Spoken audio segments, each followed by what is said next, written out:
oduu ammee artistii Joor Jabbuu hawaasa Itiyoo hunda dursuudhaan miliyoona 130 dursuudhaan ummata Falastiiniif koonsartii guddoo ayyaana irreecha irratti alaabaa isaanii haatee ol ba'ee namummaa fi quuqamaa jaalala ummata Falastiiniif qabu agarsiise. Kun ammoo ulamaa'ota biyyattiitii fi hawaasa bal'aadhaa aartistoota dabalatee xiqqaa guddaa miliyoona 130 dinqisiisuudhaan afaanota biyya hundaan irraa dubbatamaa jira. Hawaasni bal'aa fi ulamaa'ota hundi sodaa mootummaatiif kan dhiphisanii yookaan caljaanii usanii tattaan uummata Falastiiniif sagalee ta'uu dadhabanii ifuma keessa gungumaa jiran inni immoo ol bahee addunyaa guutuu goosee jira. Waan nama gammachiisu dhugatti galatoomaa jennee jirra. Mee maal je viidiyoo xiqqoo kana dhageeffadhaa. Erga eegasii booda intarviyuu Abtaamuu Lammuu wajjin godhe irratti maal je? Salaatan abduu dhankadha. Salaan dirqama ka'a. Utuma wallistu maayikii lafa keessee gola keessa salaataaf deemtaa. Jechuudha namni yeroo takkallee ulaa rabbi irraa achi fagaachuun qabu ta'uu hubbachuudha qaba jechuudha. Kanatti aansuudhaan Iilan Umar Tiraambii dheengaddagaa ni qeeqanii arrabsee mootummaa Somaaliitiin kottuun irraa fudhadhu yennaan lakki nuti hin feenu isinumaa namni fadhaadha jee biyyattii Somaalii biyya mootummaa hin qabne jechuudhaan dubbate irratti osoo nama sammuu qabu ta'ee Tiraambii waan akkasii hin jiru nuti Somaaliyaa ni jaarra gadhaabneeti jechuudha. Humna guddoodhaas utubnaa jechuudhaan deebiftee jirti irratti deebiftee kanaafuu deebisaa laatuuf Tiraambii harkuuf teessan. Kanatti aansuudhaan olmanni Gaazaa guyyaa arraan tanaa hedduu nama gaddisiisa. Namni 22 Aleellaa Israa'eliin ajjeefamuun namoonni 96 miidhaan qaqqabdu hamtuun jechuudha qaqqabuu irra gahuu miidhamuu ministeerri fayyaa Gaazaa beeksiseeti jira ifoomsee jira. Rabbiin uummata kana bilisaa baasu. Kanatti aansuudhaan gabaasaawwan karoora Tiraambii jalatti hundaa'ee amaasii fudhannoo jechuudhaan diddee jirti. Kanatti aansuudhaan marii yookaan waltajjii dhukaasa dhaabuu walii galtee Falastiinii fi Israa'el Kaayirootti gaggeeffamaa jira Masritti. Kanaanis magaalaan jechuudha Yerusaalem magaalaa guddittii Falastiin ta'uu qabdi yaada ju'utu ka'ee jira achirratti. Kanammoo Israa'el ni fudhatti kan fudhattu. Sanii miti kaartaa haaree baasaniiti Israa'el guddoo dhaabnaan dhiibachaa jira waan ta'eef kun waan fudhatama hin qabne garuu hundaafuu mariitu nagaa rabbi haa xumuru jennaa du'aa godha. Lolli dhaabbachuun jechuudha hawaasa keenya kan Falastiiniif nagaa ta'a. Shororkuma addunyaa irraa nagaatu bu'aa jechuudha. Kanatti aansuudhaan aktiivistoonni filootellaadhaan osoo gargaarsa namoomaa fe'anii dooniiwwan hedduun gara Gaazaa imalaa jiranii waraana humna galaanaa Israa'eliin danqamanii hidhamanii teessa darraa turan hawaasni idil addunyaa kaleessa gaariirra ba'anii sagalee ta'aa fi jiraachuu isin gabaafne jirra. Arraan tan ammoo gootitti jechuudha namummaan itti dhageemu taganna 22 tola ooltummaan beekamtu alaabaa Falastiin dhungachisan jettu dabalatee jechuudha namoota hedduu Israa'el guyyaa arraan tanaa gara Giriik deebisuu beeksanii jiran intarviyuu godhuu gooyisuuf ta'anii fi deebii miidiyaa hojii kennitu kan hordofne isin gabaafnu ta'a. Ammoo aktivistoota kana keessaa tokko islaamummaa qabatee jira akkuma argatte isin gabaafne maashaallah. Ammoo asirraa wanni isaan hubatan akka duguuggaa sanyii Gaazaa irratti geeffamaa jiru mootummaan Israa'el kun mootummaa dhala ilma namaa kamiifuu jechuudha naasuu hin qabne ta'uutu isaanii garee jechuudha waan amantii wajji wal qabataati miti. Kana sirriitti akkasitti hubachuu qaban nama addunyaan hubattee jirti. Gariin ammoo ammallee itti fufaatuma jiran imala isaanii. Kanatti aansuudhaan Iraan osoo qoqqobbii ussaayidee jechuudha diinagdee isaanii guutuura keessa jirtu sistema hariyaas ni ijaarra jechuudhaan akeekkachiiftee jirti. Inumaa Chaayinaan zeetaa Iraan irraa Teheraan irraa bitaa jiraachuun cimsitee ibsaniiti jiran. Kun ammoo atakaaroo Usaayitii fi Chaayinaa gidduutti uumaa jechuudha. Usaayid dheengadda walgahii Niiyork taa'amtee irratti mootummoota gamtoomanii irratti diinagdee guutuu Iraan jechuudha qoqqobbii irra kaa'uu beeksifteeti jirti. Osuma qoqqobbiin sun irra jiru Chaayinaan ammoo zeetii Iraan bituun isaanii jechuudha atakaaroo. Duraanuu atakaaroo diinagdee keessa jiranii Chaayinaan akka feetollee injifatteeti jechuudha. Gartee walgahii mootummoota gamtoomanii guutuu Chaayinaa godhu teessi. Humni isii hedduu diinagdee fi humnaanis jabaachaa jirti waan ta'eef namni waa lamaan kana nama mo'a.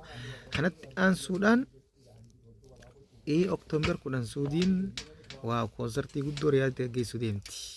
kanatti aansuudhaan Faransaay hawaasni Faransaay garii mormitoota dabalatee mootummaa jechuudha maakroorraa biyya baraaruu qabnaa jechuudhaan gabaasaniiti jiran waamicha walii dhiyeessaa jiran. Kanatti aansuudhaan ammas Tiraambii mootummaa Jaappaaniin baga biyya teessa mootummaa duraan irraa baraartanii mootummaa haaraa filattan baga gammadda jechuudhaan gammachuu dabarseefiiti jira. Ammas kanatti aansuudhaan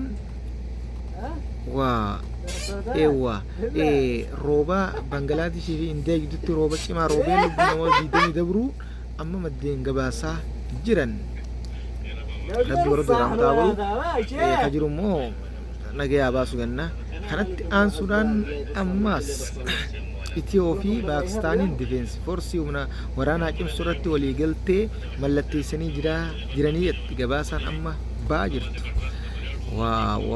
Itiyoon ammoo isiin guddinni isii biyyoota gurguddatee nukuleera gabbisanii wajjin walii galtee cimsiteetumaa fuulduratti siquu isiiti. Ammoo Iraanii wajjinis walii galtee xiqqoo qabdi jabaattee jirti lakkii akka gaarii jabaattee jirti. Kanatti aansuudhaan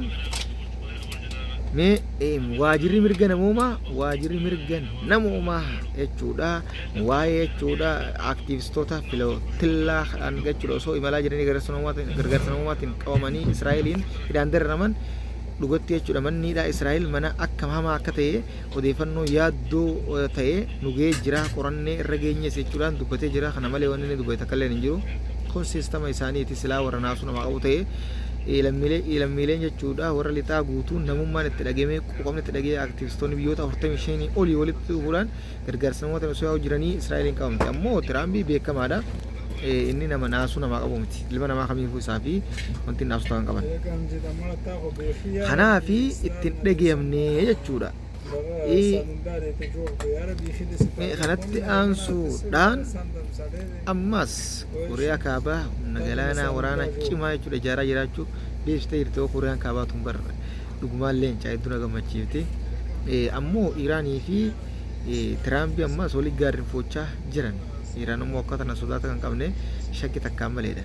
Kanatti aansuudhaan Tiraambii ganaa kana booda biyyi qaxaree rukutamtu kan jeegaa waliigaltee nagaya waaraa waarsisuu jechuudha mallatteessanii jiran kun ammoo akka jechuudha warra baay'ee jiddu galaa kana dhiironni fooma ni amansiisa laa amansiisu jechuudha gaazuma isaanii irraa waraabbachuuf hanga yerootiif gizee isaa waajaan dhawaatuma itti ergaatuma saree isaa Israa'el jechuudha. Kanatti aansuudhaan jechuudha mootiin biyya Saudi Arabiyaa Salmaan ibn Abdulaziz masgiinni qiblateen saayidamii afur akka banaa ta'uu ayya dabarseeti jira. Kunis oduu gammachiisaa waan gaariidha akka gaarii namatti tola.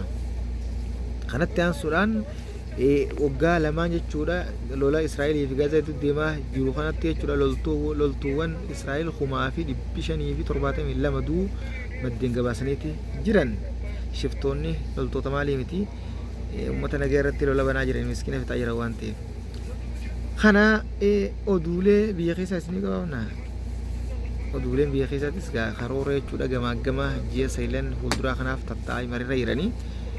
Kana kun cuunfaa oduu yeroo ammaan tanaati guyyaa irraan tanaati yookaan oduulee biraatiin hanga walitti deebinutti sheergoodhaan facaasaa anka isiniif dhiyeessu oduu ammeeti. Oduu bareedduu dhugaa jechuudha walii qabannee isin biraan geenya isin ammoo oduulee tana dhageeffattanii sheergootanii facaasuun isin laallatti akkasitti facaasaadha. Ammas